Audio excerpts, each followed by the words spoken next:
Maharashtra today 24 news सत्य परिस्थितीचा सविस्तर आढावा।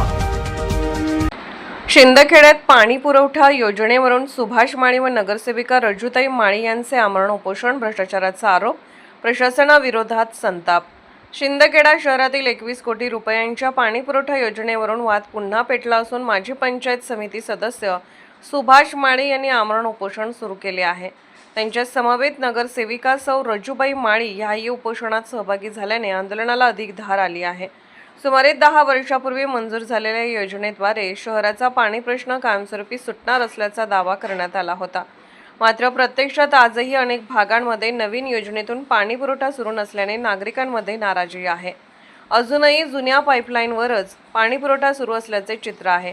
विशेष म्हणजे या योजनेचा ठेका Tejas construction and infrastructure private limited या कंपनीला देण्यात आला होता। दरम्यान सुभाष माळी यांनी यापूर्वी 15 ऑगस्ट 2025 रोजीही अन्नत्याग आमरण उपोषणाचा इशारा देत 28 जुलै 2025 ला निवेदन दिले होते। त्यावेळी नगरपंचायत प्रशासनाने लेखी उत्तर देत उपोषण मागे घेण्याची विनंती केली होती। प्रशासनाच्या म्हणण्यानुसार शहरातील पाणीपुरवठा योजनेच्या फेज 1 अंतर्गत आतापर्यंत 3835 मालमत्ता धारकांना नळ जोडण्या देण्यात आल्या असून उर्वरित सुमारे 2000 मालमत्तांना फेज 2 मधून जोडण्या देण्याचे नियोजन करण्यात आले आहे। तसेच सुरळीत पाणी पुरवठ्यासाठी लूप लाईन जोडणे, बंद स्लुईज व्हॉल्व्ह कार्यान्वित करणे आदी उपाययोजना सुरू असल्याचेही प्रशासनाने स्पष्ट केले होते। या सर्व कामानंतर शहरातील नागरिकांना नियमित पाणीपुरवठा शक्य होईल असे सांगत नियोजित उपोषण घेण्याचे आवाहन करण्यात आले होते।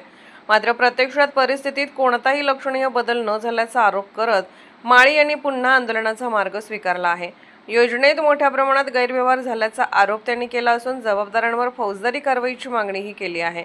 1 मे महाराष्ट्र दिनापासून सुरू असलेल्या या आमरण उपोषणामुळे शहरातील पाणी प्रश्न पुन्हा ऐरणीवर आला आहे। नागरिकांकडून आंदोलनाला पाठिंबा मिळत असून प्रशासनाने तातडीने ठोस निर्णय घ्यावा अशी मागणी जोर धरत आहे। महाराष्ट्र टुडे मराठीसाठी ब्युरो रिपोर्ट मुरलीधर माळी, शिंदखेडा, धुळे। स्वर्गीय ठाणची जीवनच्या माध्यमातून एक पाणी पुरवठा योजना मंजूर झाली होती। त्या पाणी पुरवठ्याच्या नंतर दिनांक 16/10/2016 अन्वयानंतर माननीय पालकमंत्री आपल्या जिल्ह्याचे जयकुमार भाऊ यांच्या माध्यमातून व मुख्यमंत्री देवेंद्रजी फडणवीस यांच्या माध्यमातून 21 कोटी रुपयाची पाणी पुरवठा योजना मंजूर झाली आणि तिचं टेंडर 27/4/2017 रोजी सर्व कार्यान्वित करण्यात आलं आणि त्याच्यानंतर हे काम सुरू झाल्यानंतर शिंदखेडा शहरामध्ये जलकुंभ असेल, वॉटर सप्लायचं जे पाणी असेल आणि फिल्टर प्लॅन असेल आणि 2 पाण्याच्या टाक्या होत्या, हे सर्व काम झालेलं आहे। परंतु वितरण व्यवस्थामध्ये मोठा एक भ्रष्टाचार झालेला दिसून येत आहे। जी वितरण व्यवस्था झालेली आहे ती गल्लोगल्लीतली जी काही आहे त्याच्यात फक्त सबलाईन टाकण्यात आलेली आहे, मेन लाईन टाकण्यात आलेली नाही। 4 इंची पाईपाच्या द्वारे पाणी शिंदखेडा शहराला पुरेसं होणार नाही। ज्या शिंदखेडा शहराची आज आपण नगरपंचायतीच्या म्हणण्यानुसार 5000 घरं आहेत आणि त्या 5000 घरांना ही योजना झाल्यानंतर नळ कनेक्शनसाठी पुन्हा 2 कोटी म्हणजे अशी एकूण 23 कोटीची योजना ही झाली। मला या 23 कोटीची योजना झाल्यानंतर नगरपंचायतीच्या मार्फत जी यात रन अँड ट्रायल घेतलं गेलं नाही। मी रन अँड ट्रायल घ्या आणि नंतर दुसरी योजना माननीय मंत्री महोदयांनी पुन्हा दुसरी योजना आणली, त्याच्यात त्यांनी ते घेतलं म्हणजे पॉवर प्लॅन वगैरे हे सर्व काही घेतलं। मी त्यांचे त्यावेळेस सुद्धा अभिनंदन केलं। आताही त्यांचे कारण शिंदखेडा शहरासाठी आपले पालकमंत्री हे धडाधडीने काम करतायत। परंतु जे काही इथलं प्रशासन आहे आणि जे काही त्यांच्या मार्फत जे झालेलं आहे त्या लोकांनी मुद्दाम जाणून बुजून काहीतरी या गोष्टीमध्ये अफरातफर केलेली आहे, हा माझा समज आहे आणि याची सखोल चौकशी व्हावी यासाठी मी 15 ऑगस्टच्या दिवशी आमरण उपोषण करण्याची नोटीस दिली होती।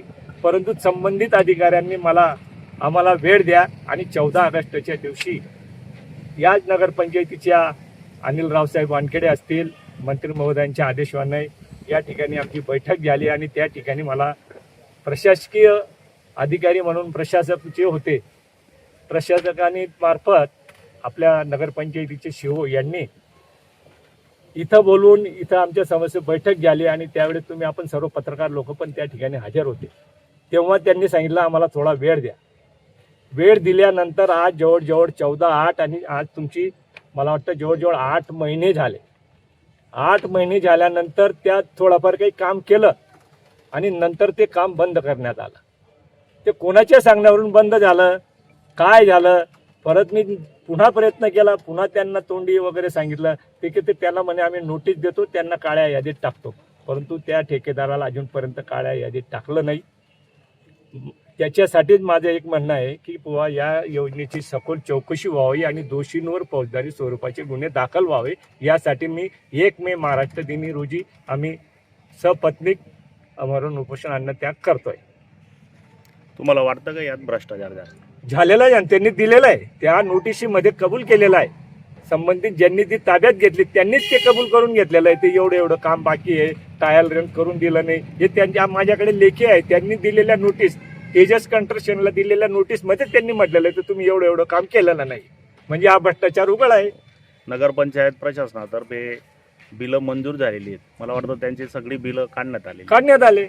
त्याची बिलं, त्याची टिप्पणी मी तुम्हाला दाखवतो. ही टिप्पणी आहे 21 कोटीची कामाची, ही टिप्पणी आहे. ही बघा,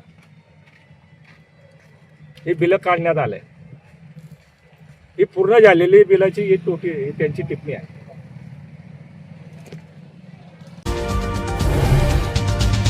आजच महाराष्ट्र टुडे 24 न्यूजला सबस्क्राईब करा आणि सत्य परिस्थितीचा सविस्तर आढावा पहा.